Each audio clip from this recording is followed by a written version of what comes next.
more, right? Because I think at the end of the day, Web3 is here to stay. I'm 100% Web3 is here to stay. If not, I would cut my dick off, right? I think this is definitely here to stay. 1, 2, 3, 4.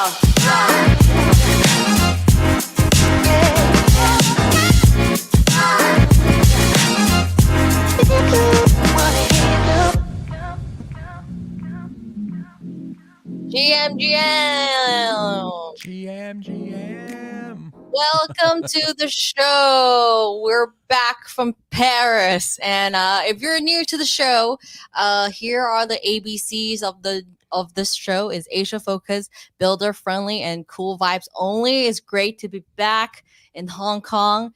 My name is Karen, and I'm your co-host and also head of social of Memeland. Yeah, and I'm Casey. I'm a builder, investor, and event organizer. And as you know, Karen and I love talking to founders and creators here in the Web3 space. So we're excited to bring you this show live from the GM Show studios in Hong Kong every week, where we meet and talk to the most exciting builders in the Web3 space. This is episode number 41. Wow. If you're excited to be here, please give us some emoji love and comment while we're streaming live right now on X, YouTube, and Twitch. And we're broadcasting on X again, so you can see our faces and meet our lovely guests today. Yes. And before we begin the show, let's hear a quick word from our chairman. What is discussed on the GM Show is not investment advice. We may or may not have ownership interests in the projects we are talking about, but this is not investment advice in any way, shape, or form. And this is not Sir David Attenborough. So what are we talking about today? Okay, what are we talking about today? This is very exciting, but also I need a little help, but this is very exciting. To know what we're going to talk about today, you need to know what is ZK and what is EVM. Okay, I trade JPEGs of cartoon potatoes and penguins, so this is still really over my head. Okay, so we know ZK stands for Zero Knowledge Proof. It's a cryptographic protocol that enables one person to convince another that a particular claim is true without disclosing any details about the claim itself. So there's a privacy feature in there. EVM is the Ethereum virtual machine. It's a fancy name that reflects its ambitions to be a universally accessible layer one for all kinds of businesses. It does two things. First, it's the protocol for smart contracts to be used on the Ethereum blockchain. And second, it then recomputes the state of the entire Ethereum ledger every time one of those smart contracts executes. I'm sure it's more detailed than that, but I hope that kind of gets it. I'm sure our guests will go more into it because today's guest has been building the ZK EVM roll-up with their team, adding to the competition among rival providers such as Polygon and Matter Labs. The company is called Scroll, and we're very excited because it is founded there in Hong Kong. One of the co-founders lives from Hong Kong and is back and forth between Asia and the U.S. And she's not only been supporting Hong Kong's Web3 ecosystem with ETH Hong Kong, but speaking at events around the world, like just last week's ETH Denver. Karen, tell us more about who our guest is today. Today on the GM Show, we have Sandy Peng, the co-founder of Scroll, our Hong Kong gang, basically. Hong Kong gang. In 2020, as DeFi boomed and Ethereum faced network congestion, a mathematician fascinated by zero knowledge proofs, a system engineer drawn to cryptography, and an experienced Web3 researcher and investor joined forces to create Scroll. She was educated in Cambridge. Previous work experience includes the SFC, Vision Capital. Scroll is one of the most highly anticipated ZK EVM layer 2 for Ethereum, built with PSE Group in the Ethereum Foundation, working on applying the latest cryptographic zero knowledge proof technology to scaling Ethereum. Scroll raised 80 million over the last 2 years, backed by Bain Capital, Sequoia China, Polychain, Chiming Ventures, and I'm always excited to have other female Web3 founders, also from Hong Kong, onto the show. Please welcome to the GM show, Scroll Sandy Peng.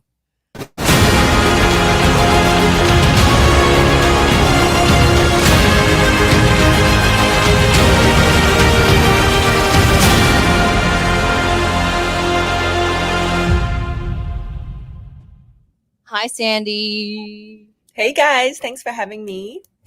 We need a lot of Sandy. help for you to explain what's going on the ZK side of things. As I was hearing the intro, I was going, my gosh, that's a mouthful. I hope I don't have to say that. Please tell us, please give us a more layman way of explaining it, and maybe like a use case so that people who don't understand it like ourselves can understand it better.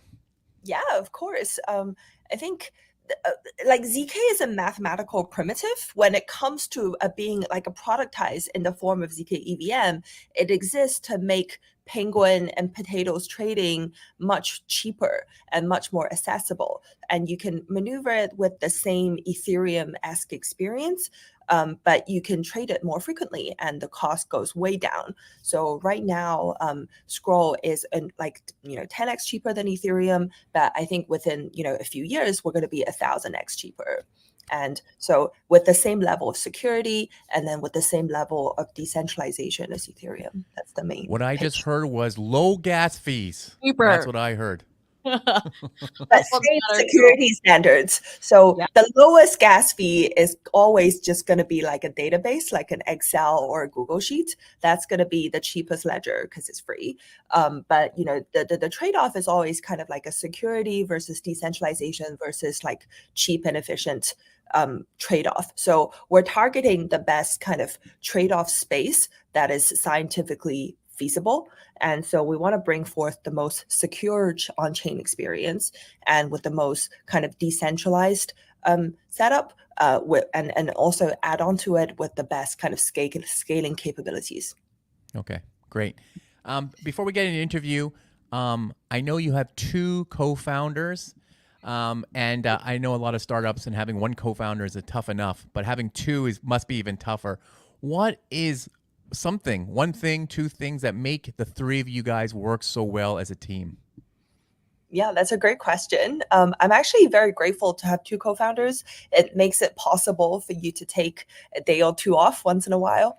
And it also means you just have someone as a sounding board and to sense check what you're thinking. I think everybody who's been a founder knows that startup is a very lonely process. No one is really walking in your shoes.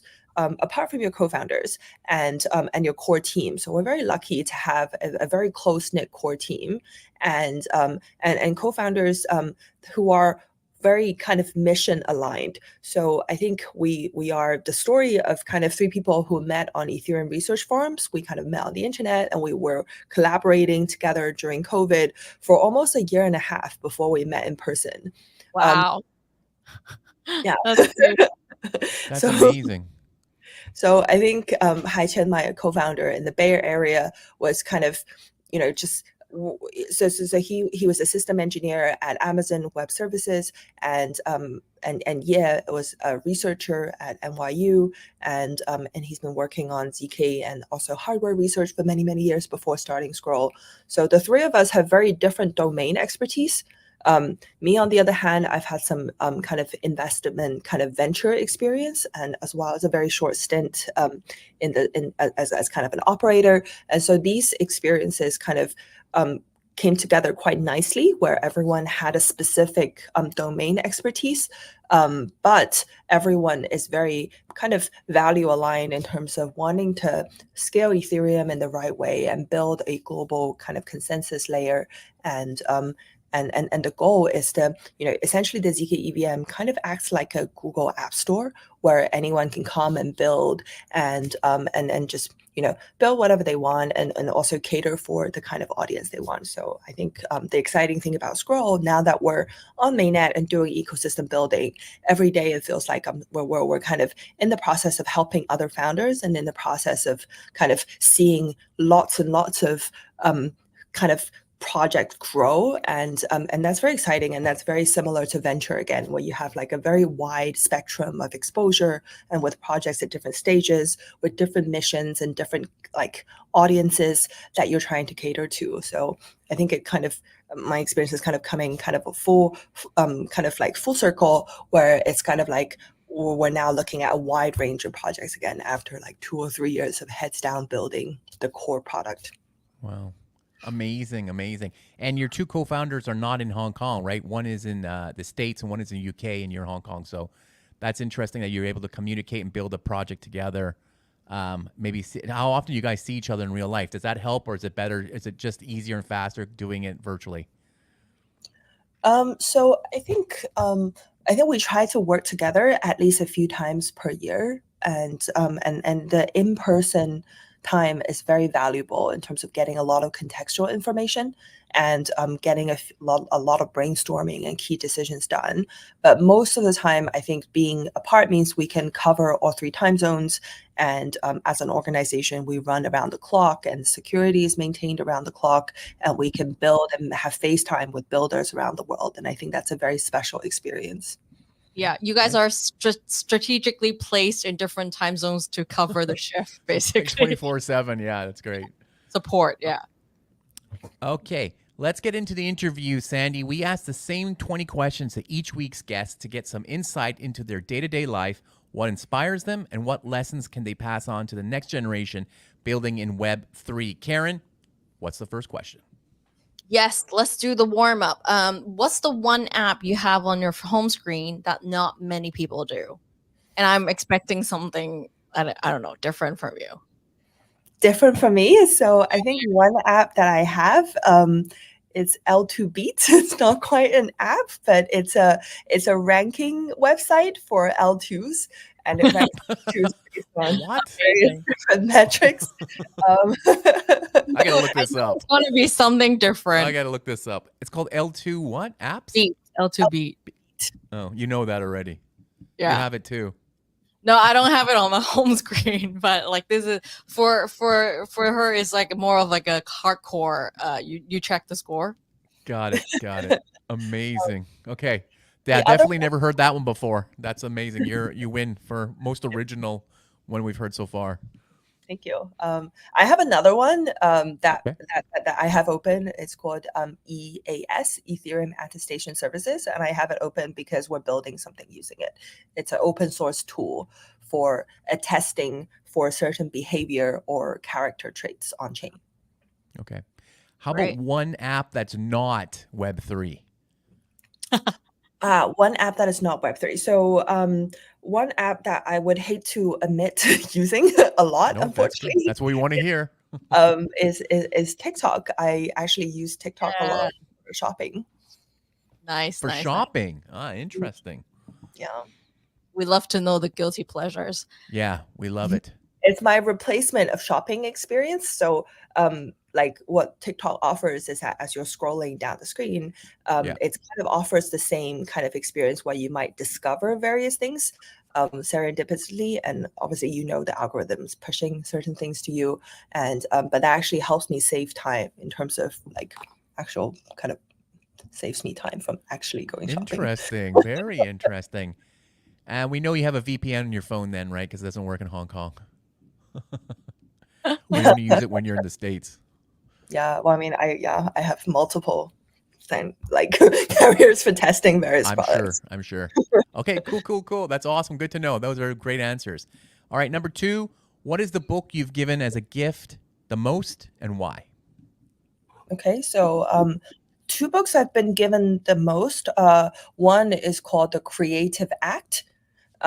It's about how you can position yourself to receive the heavenly gift of creative inspiration. So it's part about meditation and part about how you could use kind of daily practices to be more creative in whatever field you're working on. The second book, which is a bit more niche, I doubt anyone would be given this, is called Developer Marketing Doesn't Exist.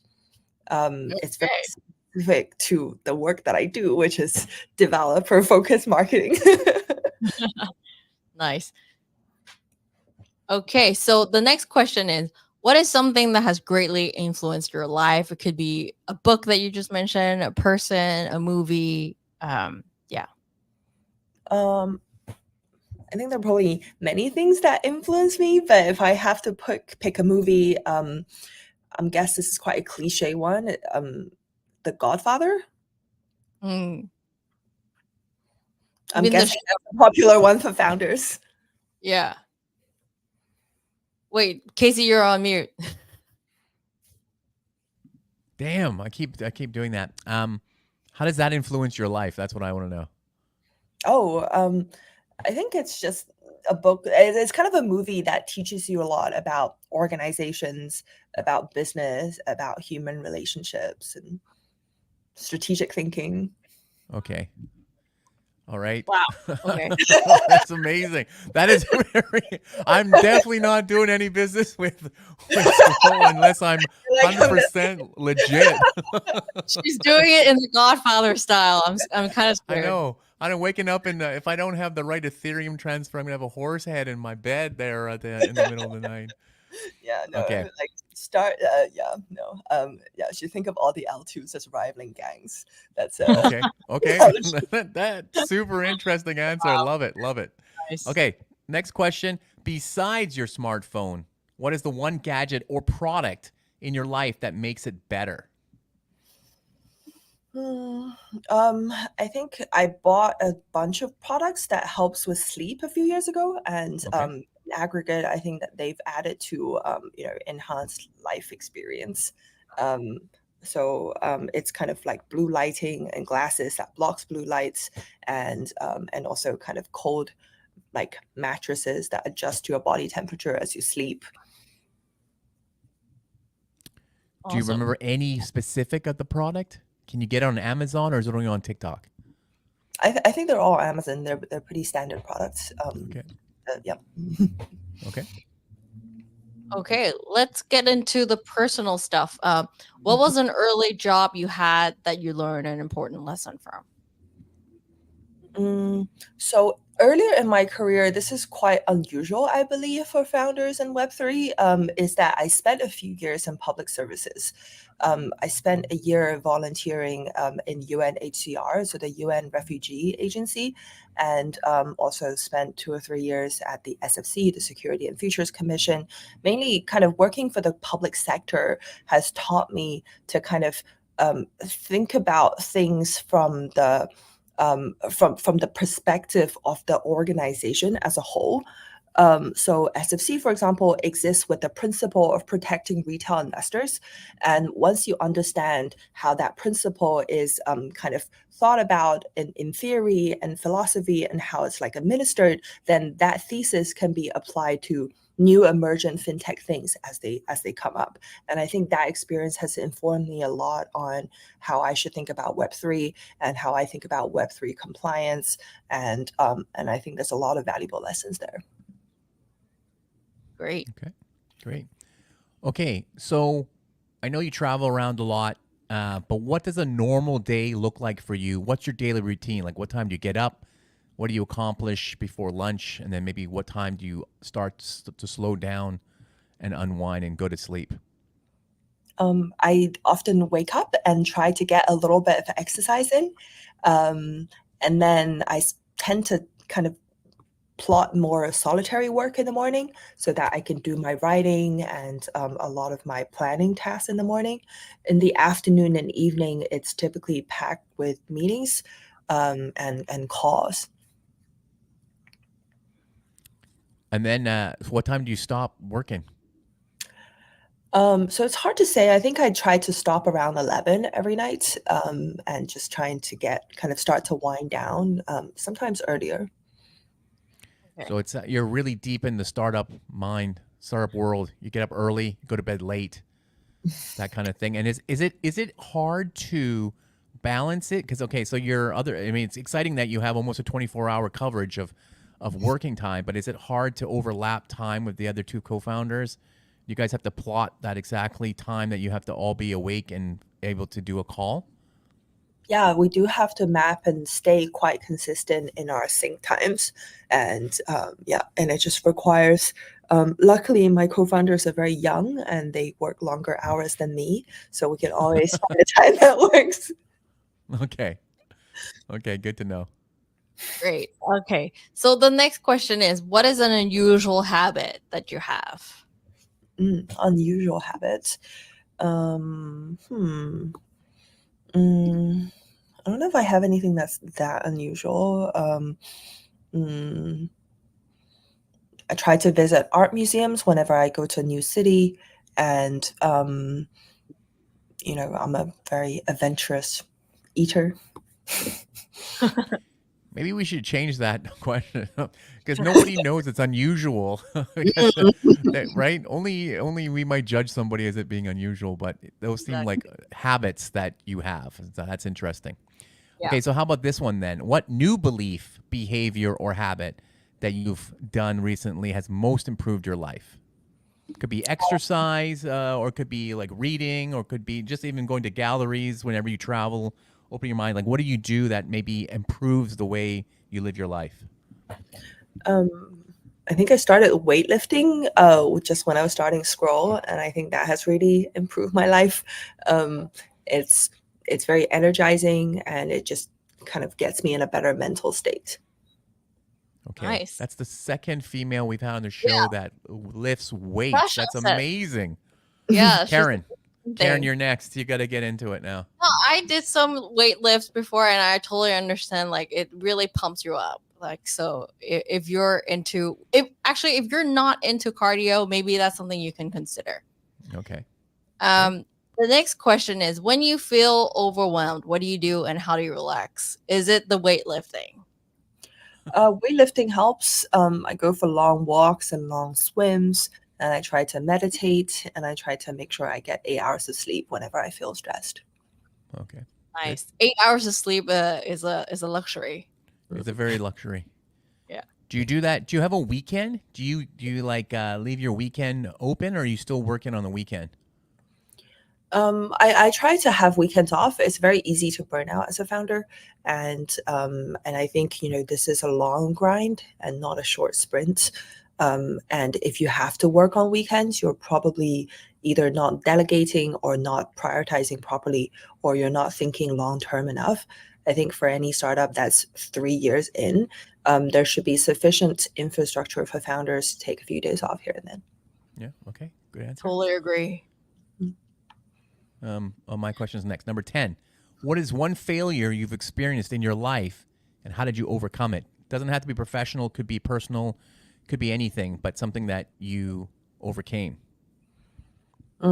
So I think earlier in my crypto kind of investment career, I got rug pulled a lot, and I'm not sure if it's no longer a failure. I'm sure it will continue to happen, but I think the way I overcame it is I think of it as I think of like early kind of support in the Web3 as a way to socialize and a way to kind of show support for other founders, because the default for any startup is that it will most likely fail just statistically, and you need to be, and that should be your bar. Like, you need to be able to, like, for me at least, whenever I write a check now, I need to know that I'm learning something, or I'm building a relationship of some sort, or I'm building some kind of leverage, or this is forcing me to kind of be a particular type of advisor or mentor to the founder that I can be. So I need to stretch me in some sense. Yeah. Great. What is the best investment you've ever made so far, and what were the returns? It could be your money, your time, your energy, maybe not the rug pull projects. So I think the best investment I've ever made is to I think earlier in my career, when I was working in Hong Kong, in SFC, and then later on in like a startup, the biggest investment I made is that I never skimped out on going to conferences. So in 2014, I paid for my own flight to New York to attend Consensus, and that was the first time I met a lot of the crypto people in the US. And in 2000, end of 14 or 15, I also bought a ticket to Beijing to see like a Bitcoin conference, like a mining conference, and met a lot of the early founders in mainland China. And those relationships all compounded over time, and it just kind of watching the these projects, like people, a lot of these friends from those days took a plunge into the into the ecosystem a lot earlier and more aggressively than me. And I think there's just been a lot of learnings from them. And that made me also feel very inspired to kind of just take more and more risk for myself personally, as I kind of gradually got deeper and deeper into the Web3 rabbit hole. So I think the best investment is to not skimp out on like educational kind of things for yourself, particularly early on in the career. And when I think about those tickets that I bought and accommodations, they are probably the best investments I've ever made. Wow. Very good. What are the major events that you're going to hit this year? Just so everyone knows where to go. So I was just in Denver. That was great. Had a really good time. And I'm also going to probably Token 2049 and ECC, and also DevConnect. And also we'll be hosting Eat Hong Kong again this year. It's going to be great. It's going to be somewhere around like October FinTech Fest. And, that's when the weather is great in Hong Kong, and everyone should come and visit. I'm going to have a lot of builders here. The word is the October will be called Blocktober in Hong Kong. So it's going to be a big competitive time in Asia where people are going to be in Web3. But definitely, if you're planning to come out to Asia, I think October will be your best time to all our listeners. It's great that you know that conferences is such a high on your list. I think that's great. Another trick tip that I want to add to that, since I organize conferences, is that if you can't afford the ticket, most conferences need volunteers. And I've had lots of people come out and volunteer to have any kind of role in a conference. And it does give you a lot of access in the back. You get, and you don't work all the time, right? They give you like a day that you can go and, watch talks and do your own networking, things like that. But seeing a conference work from behind the scenes is always very exciting. The access you get. And it's not just kids, like university kids, that are volunteering. I've had people from HSBC took a week off to be a volunteer at one of my conferences because they really wanted to know what was going on and meet all these kind of startup people. So it's very interesting that you point that out. And I feel like a lot of people do learn a lot from that, and not really necessarily going for parties, but investing in themselves for education and networking. I think that's something that's very overlooked. So that was an interesting point. Okay, next question is number 12. Who is someone you look up to, and what is your favorite quote from him or her? So it could be somebody you know or somebody you are inspired by. It could be either person, and say something that they say that you believe in that helps you with your day-to-day. Oh gosh, I'm not prepared for this one. I think my favorite quote, this is when I got to the end of my preparations. So it's all freestyle from here. So I think my favorite quote is, "Be the change that you want to see in the world." I forgot who said it, but essentially it's about, if you can see the market moving in a certain direction in the next 3 to 5 years, then you should work towards making that happen. Gandhi said that. Oh, really? Okay, great. He was definitely not into Web3, but he was definitely into something else. Yeah. Right. Next question is, what is one conventional wisdom that you disagree with? Which is my favorite question. Conventional wisdom.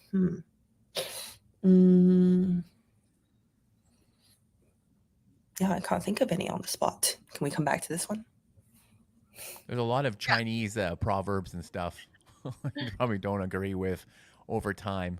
But, when you're building a Web3, when you're building a startup, actually, forget about Web3, just startup.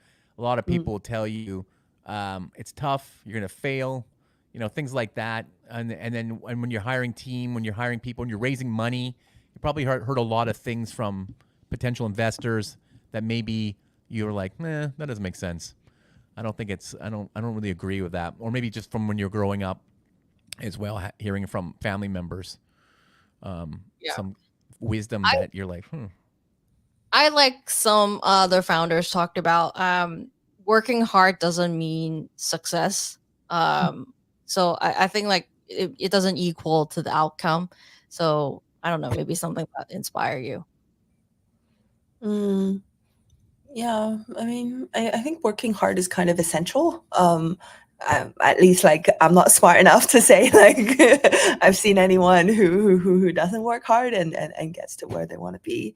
In terms of traditional wisdom, yeah, I'm out of ideas right now.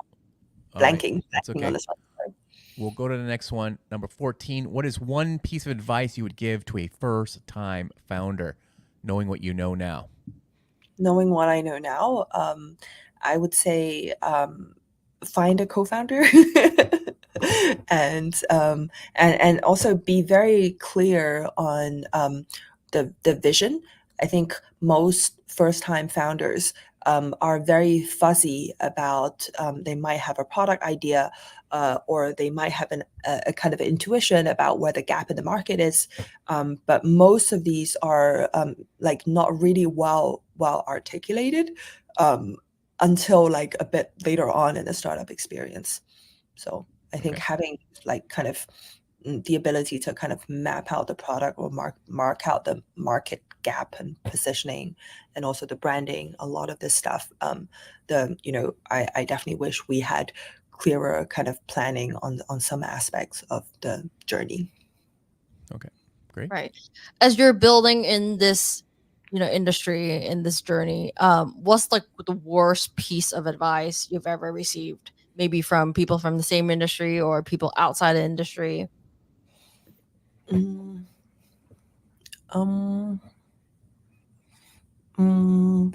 think we see. I think I receive a lot of advice constantly, and it's really hard to pin down what the worst advice is because most of it comes like even if it's bad advice for us, it always comes from like a place of good intention. So we try to like interpret it in that context. We've had kind of some advice around like as a kind of a project with or like kind of all Asian founders, you probably shouldn't like tackle the US market. And I think that is a strategic decision. There are reasons, there are good reasons for offering this advice because the US is very competitive and there are a lot of incumbent L2s that have a lot of mind share here. And so I think this is still sound advice. But I think the way we think about it is that we think we are a premium product and we are the next generation of products and we should be kind of wherever there is demand and wherever there is like builders. So we want to be globally accessible. And also the other advice we've had is that our part of our founding mission is to kind of help builders in the developing world reach a global audience and get like equal access to capital and startup opportunities. And so we've invested very heavily in Africa, in LATAM, and also Southeast Asia, these emerging markets. So one advice we get very often is that the ARPU for these markets are very low in the sense that these are markets that doesn't have a lot of capital.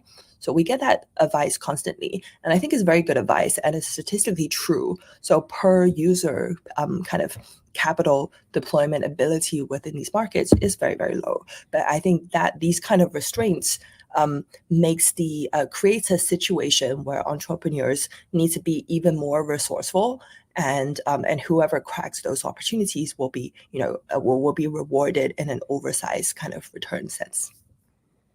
Wow, nice. Well, I definitely feel like you're a glass half full person with that answer. There's no bad advice. Even bad advice can be turned to be good advice or challenging advice. That makes you think differently. So that is quite interesting. Okay, next question. Sorry, Karen? Stay positive. Stay very positive. I love it. Don't criticize me because it's not going to work. I'll use it as something else later on. That's what I love. That's the best revenge for any kind of negativity. You're like, I like that. I'm going to use that for myself. All right, next question. Steve Jobs, Jeff Bezos, or Elon Musk? Why? Ooh, okay. This is a tough one. Um, mm, Well, This talk is a it out. tough. You can talk it out. You're talk it out, Let me and talk then it out. we'll help you pick one. I definitely probably would like to resonate the most with Jeff Bezos, and Okay. but in terms of who I admire, I think Elon Musk is just constantly raising the bar for like founder ambitions. So I think he's a much more inspirational one. But in terms of do I want to be him? Probably not. How about Nice. Steve Jobs? I think Steve Jobs is a perfectionist and he's a genius marketer and he's kind of really, really good at controlling the brand and the product. And there's a ton to be learned from Steve Jobs. I think in terms of my personal journey and process, I would like to be a little bit less of a perfectionist if we can, and be more community driven. So rather than being like a dictator, we want to involve the community a little bit more and have the right level of decentralized decision making process. And I also don't want to control everything, so I end up dying on the job. Nice. Actually, Nice. that brings the question of if Steve Jobs still around, would he be in Web3? Yeah. My guess would be Web3 would be too messy for him. Yeah, too chaotic for him to. Yeah. Yeah, too chaotic, and I think there's not enough like cleanliness or accuracy that you can get from the Web3 experience. I think when you're designing, whether it is the Apple Store or any Apple product, I think what makes Steve Jobs stand out is like his extremely high requirement to details. And for us, on one hand, the technical implementation of code needs to be super, super accurate. So we need to build like a bytecode level compatible EVM so that developers don't need to re-audit or retool anything. And that's super important. So the level of accuracy required there is super, super, super, super high. But in terms of brand control, like a Web3 brand, needs to be something that the community can resonate with and can relate to. Like an Apple kind of brand is very like people will be, it will inspire a fan base, but it's never going to inspire community engagement because the design requirements and specificity is so high. It just doesn't invite kind of input and participation. So if you think about the Web3 brands that are currently huge and gaining traction, it's things like the Punk and Ape and Penguin. These things are like accessible brands. Like anyone look at it thinking like, oh, I could have done that maybe. And I could be this penguin or I could be this punk. It's designed to be kind of community engaging. And that's somewhat the opposite of the Apple brand thesis. Yeah, I love this analysis. Okay, so let's go back to day one. What got you into Web3?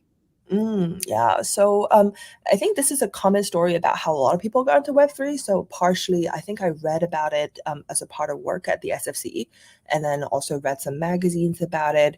And then the integration is slowly just by social consensus. So I went on Reddit and found a forum for like Bitcoiners in Hong Kong and started chatting there. And then somebody reached out to try and sell me a Bitcoin. And then I was like, well, I want to see this person. Is this person real? That's the Is question. this person real or is it a prince from Africa? I'm not sure. I No, still don't know. No, he's great. He's still very active, and I think he onboarded a lot of people in Hong Kong through his okay. one-on-one Bitcoin selling process. You were very lucky to meet a ethical person selling Bitcoin at that time. That is not a typical story, Sandy. Yeah. That's the first time we've heard that story. Usually someone got a rug pull on an NFT. That's usually the first one, right? Yeah, well, I was very lucky, and also Hong Kong had a very nurturing community to make that possible. Interesting. What year is this? 2014. Okay. Wow. Interesting. So you've been in for a decade already. Yeah, a decade. Yeah, with your work, but in your past work, so definitely you have to keep your eye on that. Okay, I don't know if you then did you ever buy an NFT? If so, what was your first NFT, and what did you learn from it, and do you still own it? My first NFT was a punk. I still own it. And Wow, nice. what did I learn from it? I think the thesis. So I'm definitely not not the kind of demographic that basically, as a whole, throughout the last cycle, I didn't buy a whole ton of NFTs. My qualifying bar was that would I be proud of explaining this NFT to my children? And you had to pass this bar for me to purchase it. And then if you pass this bar, then I'm a little bit less price sensitive. So the punk fell into that case where I was like, okay, I'm going to really enjoy explaining this in the future when I'm Grandma Sandy, and I'm talking about my first NFT experience. I get to brag about, oh, I bought a punk, and I also bought some generative art and some stuff. But once I buy it, I tend to just not look at it again. I just kind of keep it in the cold wallet somewhere until maybe like 20 years later, and then I'll be like, Wow. Story. You pass it you- down generation. Did you mint it? Did you mint it when it came out, or did you buy it on the secondary? I bought it. I bought it on secondary. Okay. It's not like super early, but Okay. Interesting. And what? Well, explain to us. I minted the penguin though. And Okay. Well, good for you. Look at that today. Could never believe it. Nice. Can you explain a little bit what you would tell your grandkids about the punk? Like, what was that thought process where you say, yeah, I'm proud about things because, and besides it being like the first and the, such a significant piece in the history of it, is there anything else that you would say about it that you were proud about buying it and being part of it? I think the punk community was the first to really experiment with the profile picture as a category. And it's the first time people could use these things as a digital identity. And it represented, it has like status and hierarchy and race and gender and attributes and clothing, these like real life elements built into it. And it's very interesting to see the social dynamics in the trading process of punk. I haven't looked at it. I don't know if it's still true, but when I was looking at it, it was starting to become like that male punks were more expensive than female punks. And also kind of white punks were more expensive than colored punks. So as a sign of protest, I only bought kind of like female and also colored punks. So they're not very, they're not the most expensive types, but I think it was just kind of like an act of protest to kind of like change the dynamics of the market. And then I think the other thing that I would think is quite cool about the punk is that the community has character. So it's a very OG, like an ETH OG community. And that's quite distinguishable from the other NFT communities. I don't think any other community has quite gained that group's like total approval. I think maybe like I would think of the ape as a completely different community, and the penguins is slightly somewhat overlapping, but also not quite the same in terms of vibe. So I think the people who choose to have a punk as their profile probably wants to display certain kinds of characteristics, and I think that's kind of fun to think about. Yeah, great. But I'm not an NFT connoisseur. All good. You're keeping it. You're holding on to it. That's Okay, great. let's go back to early when we start introducing you. I think a lot of people would like to know, what are you working on right now? Why it? Why now? And why you? Sure. Yeah. So I'm working on Scroll, which is a zk EVM for Ethereum, and it's a layer 2. It's a scaling solution. Why it? Because we think this is probably the biggest opportunity of this decade to make the on-chain building and transaction process completely accessible. Our goal is to continue scaling it with the best security assumptions until the fees are absolutely negligible for most people on Earth, so that this becomes the kind of a accessible process for anyone to kind of participate and kind of work in this global economy that is clearly emerging. Why now? So we started this project 3 years ago when the ZK technology and research in academia was coming to a place where it was production ready. And a lot of this was built in the open source. And so we borrowed it, and then we're continuing in the open source tradition of making our code and our products completely open source using the MIT license. And I think now the timing is right, just the level of crypto adoption, and then also a new bull market coming in. This makes block space demand, it's going to surge exponentially. And the change now is that there are also multiple L2s in this space, but the project that can continue to scale and continue to bring innovative and the kind of scaling products that developers want, I think these kind of projects will win in the long run. And we think we are it. And why us? I think over the last 3 years, we've built a very strong core team, and we've probably built the fastest kind of from research to product loop that at least I've ever seen in the world. And that's very exciting. And that means from ideation to research to product, we can run the loop again and again to bring more and more kind of innovative products. And now that we've launched our mainnet, there's been a lot of useful developer feedback, and these feedback will inform our next generation of products.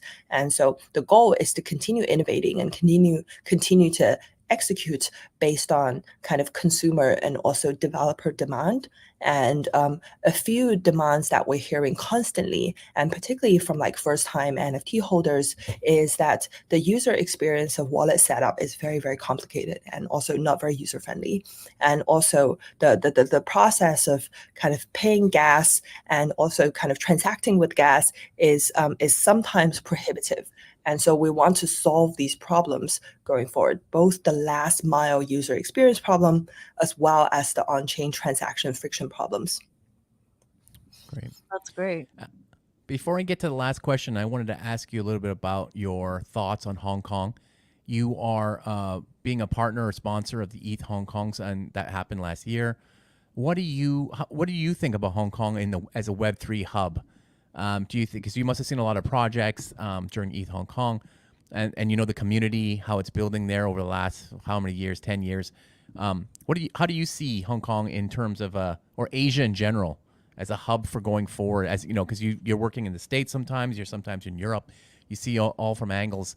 I'd like to hear a little bit about what you think Hong Kong is looking forward to in the rest of the year going forward in Web3. Sure. I think in general, I mean, I travel a lot, so I see a lot of builders from around the world.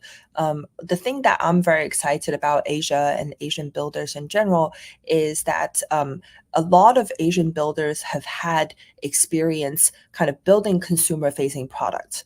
So, and that is not an easily gained experience. So the experience of building a consumer product requires visualization of product design. It requires like consumer testing, and it's a very different skill set from building a protocol layer product. So there's plenty of talent in Europe and US who have built kind of infrastructure level kind of Web3 products, but and obviously there are like consumer product talents in the US, of course, but I haven't seen them, that category of people entering Web3 in droves yet. Whereas in Asia, it's very easy to find somebody who's been working in a mobile game company or a very large consumer-facing company who is now doing Web3 full-time. And these experiences of organizing a team, bootstrapping, how to execute super quickly, and how to build a product that's like consumer-ready, those are skill sets that needs to be gained like on the job and over many, many years. So I'm very excited about that category of caliber of talent coming in from Asia. and also being an Asian builder, like naturally, I think there's a lot more. There's a lot of resources that you can kind of leverage from the from like the Asian diaspora around the world. There's a lot of support there, and if you know how to look for it, and about Hong Kong specifically, I think like younger talents tend to aggregate towards bigger cities, and Hong Kong inevitably is a very, very big city, and where you can find like a variety of people and resources and skill sets and talents, even outside of crypto. So it's very easy to have kind of like sparks of inspiration from cross-sectional interactions. So if and crypto very specifically it's a juncture between technology and finance. The core of crypto is the finance and tech intersection. And I think that's why big cities like New York and Hong Kong that have a body of financial talent is ripe for this kind of, this kind of industry. Okay, great. Okay, Well very said. cool. All right. So here's the final question, and I think this is a very good question for you. We just celebrated the Lunar New Year, so everybody has to go to their families and probably explain to them what you're doing, what you're working in. And you're always going to get an uncle and auntie say, Web3, NFTs suck, or crypto sucks, and all of these scams going on. But what is the one misconception that you've heard the most about Web3 that you would want to change? So yeah, I gave out some red packets on Scroll this Lunar New Year, so it's been very fun, and I managed to buy all my relatives. No, I think one misconception is that I think a lot of people, particularly in certain regions of the world, believe that Web3 is mostly used for fraudulent behavior, and I think how I would usually address that comment is by saying, Web3 and blockchain is a tool.